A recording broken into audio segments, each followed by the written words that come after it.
todos aqui passaram de alguma forma pela transição ali de assumir um papel de liderança. Saiu ali do hands-on, de colocar, né, a mão nos pixels, e de repente tiveram que enfrentar um processo que talvez ainda tivesse um pouco de mão no pixel ou não, abriram mão completamente e já tiveram que assumir pessoas. Assumir pessoas, gente, olha isso, olha que responsabilidade. E eu não sei vocês, mas eu não tive curso para fazer isso. Foi uma promoção e vai. O curso eu busquei depois para poder desenvolver isso. E aí, com cada um de vocês aqui, o histórico de vocês, como é que foi esse desafio e talvez a maior dificuldade que vocês tiveram? Acho que é mais legal isso. Nessa virada de chave. Que de repente vocês caíram nessa situação, seja planejado ou não, de se tornarem pessoas líderes de design. Thaís, quer começar? Eu falei que eu ia direcionar, né? Só para. Então, assim, depois eu troco, tá, Thaís? Não é você que vai começar sempre. Você é o chefe hoje, aqui dessa cozinha. O chefe da cozinha. Eu tô mais para lavador da louça. Bom, é interessante dizer e pensar, olhar um pouquinho, né? Acho que eu assumi esse papel de liderança bem no começo da pandemia, né? Remotamente.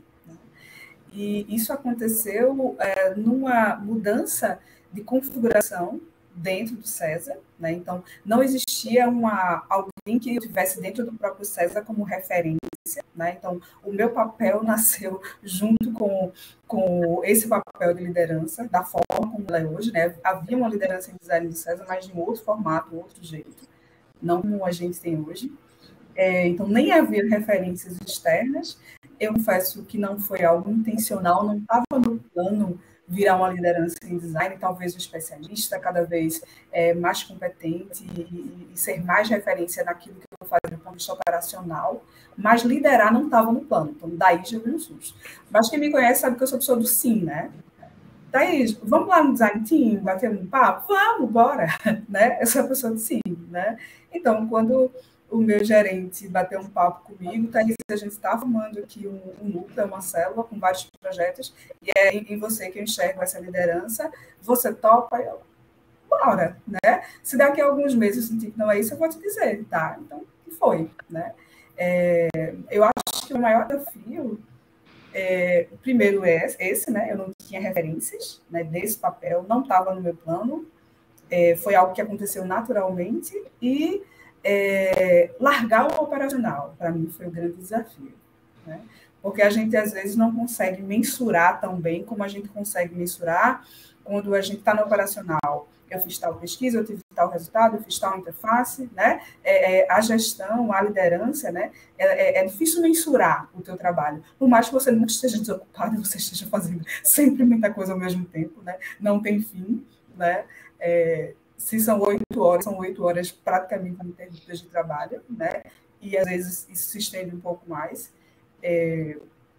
Mas eu acho que o desafio foi esse, foi largar o operacional, entender que eu não precisava mais ficar super atualizada sobre todas as atualizações do Figma e tudo, porque eu tinha um outro papel, o meu time já era muito bom e era muito competente nisso, né? E o meu papel agora mudou, eu tinha que muito mais facilitar a vida daquele grupo lá que eu estava tentando liderar, né, do que simplesmente estar ali junto com eles ali no miudinho operacional. Ali. Eles já eram bons suficientes nisso. Então, acho que tem muita essa história que você contou, né, de o mercado, ele foi criar essa carreira em Y de manager, IC, mais tardiamente, as coisas aconteceram, né?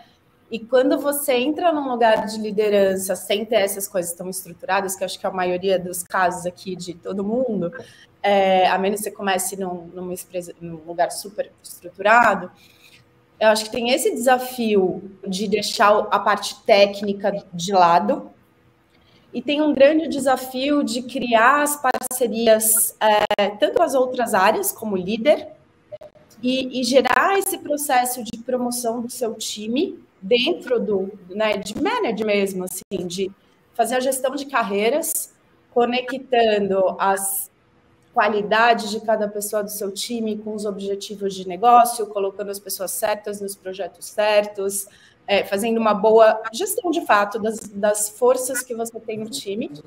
E trazendo muito, acho que também tem essa dificuldade, muitas vezes, puxar a pessoa que está no muito técnico para olhar o lado mais estratégico e fazer essas pontes de um jeito que seja confortável e colaborativo, assim, né? Que seja confortável para todos. Então, acho que essa parte de lidar com as personalidades de cada um, né? Porque fazer gestão de pessoas não é uma coisa que se aprende, você está sempre aprendendo, porque cada time é um time, em cada lugar é uma composição diferente. Então, não existe aprender no fim do dia, tem boas práticas, mas tem pessoas, né, no processo que você vai ter que conviver e que você vai ter que aprender a tirar o melhor delas e deixá-las se sentindo bem e parte daquilo. Para mim, acho que essa é uma dificuldade, acho que persiste para sempre, porque a gente está sempre mudando a composição dos times. Então, gerar essa intimidade de trabalho com as pessoas e entre as pessoas, para que tudo flua bem e seja gostoso trabalhar, eu acho que é um grande temperinho ali da liderança, assim, né? Para mim, pelo menos. Eu acho que temos um consenso da dificuldade de largar, porque por anos você foi se melhorando como designer e fala, pô, eu sei fazer produto, isso aqui é o bicho que eu sei lidar. E aí, beleza, você ganha de prêmio, ó, agora você vai deixar de fazer produto e vai cuidar de uma galera que eram seus pares. É bem difícil, e eu acho que nunca demora muito tempo para passar, assim, essa meio síndrome do impostor, tipo, tá, e qual é o meu resultado, né? Qual é o ponteirinho que eu estou mexendo aqui com o que eu estou fazendo? Eu acho que isso é bem complexo, é bem difícil, e volta e meia volta em uma crise dessa, tipo, porque o resultado demora mais tempo para acontecer, né? Pô, você está apostando em pessoas, você tem que desenvolver as pessoas, precisa desenvolver ferramental, então é um ciclo muito mais longo até aquilo começar a gerar impacto. Tudo bem, cara, começa, ele é muito mais potente, porque você gera vários pequenos impactos ao mesmo tempo, porque você tem um time gerando impacto ali que você está desenvolvendo. Mas demora muito mais tempo, então acostumar com esse timing diferente também é complicado. E no meu caso, eu primeiro mudei para gestão de pessoas e depois para fazer a gestão de negócio mesmo. Beleza, aí agora a gente tem um budget, você tem que dar de budget, você tem que dar retorno, aí tem rate de vaga e coisas que você vai perguntar. Eu só pedi uma vaga antes, sabe? Eu fui lá, preciso de alguém.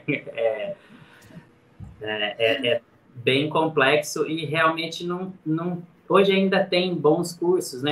Mas a gente está falando de um tempo que não tinha uma liderança específica de design tão estruturada, com materiais, com pessoas falando sobre, e com cursos e coisas que você poderia buscar. Então, meio que foi acontecendo e a gente foi buscando em outros lugares, né? Em outros tipos de liderança, assim. Mas eu acho que é isso. E é uma constante dificuldade, assim, esse lance de lidar com os diferentes tipos de pessoas é bem complexo e, às vezes, também é bem difícil os primeiros... Cara, você tem que demitir alguém, você tem que dar um feedback negativo, é muito difícil, é muito difícil. Não, você já trouxe aqui um tsunami de coisas. Eu não sei vocês, mas o Greg foi falando, na verdade, vocês três, vocês foram trazendo, eu fui fazendo um momento de remember, né? Obrigado por isso, tá? Obrigado, Thaís, Ana e Greg, por me fazerem lembrar da minha vida numa quinta-feira. E eu acho que você traz um negócio, e eu peguei esse ponto, que eu gostei pra caramba, Greg, sobre essa escala do crescimento. A gente se desenvolve para ser a melhor pessoa de design possível. E, de repente, aparece uma promoção que você vai chavear, que é o que todos nós trouxemos aqui, mas você vai chavear, abrir mão daquela sua especialização, daquele seu olhar apurado de design. E aí, só que, cara, eu tenho que abrir mão porque eu quero ganhar mais. Eu quero ser reconhecido, eu tenho conta para pagar, eu tenho sonhos, né? Então, vamos ser sinceros aqui, gente. É dinheiro, né? Virar chefe é ganhar dinheiro, é ganhar mais. Eu vou abrir mão disso? Se numa empresa não tem a tal carreira Y, a tão sonhada, né? E aí? Não vou? Vou. Mas eu vou deixar de ser aquela pessoa de design com aquele olhar, né? E, putz,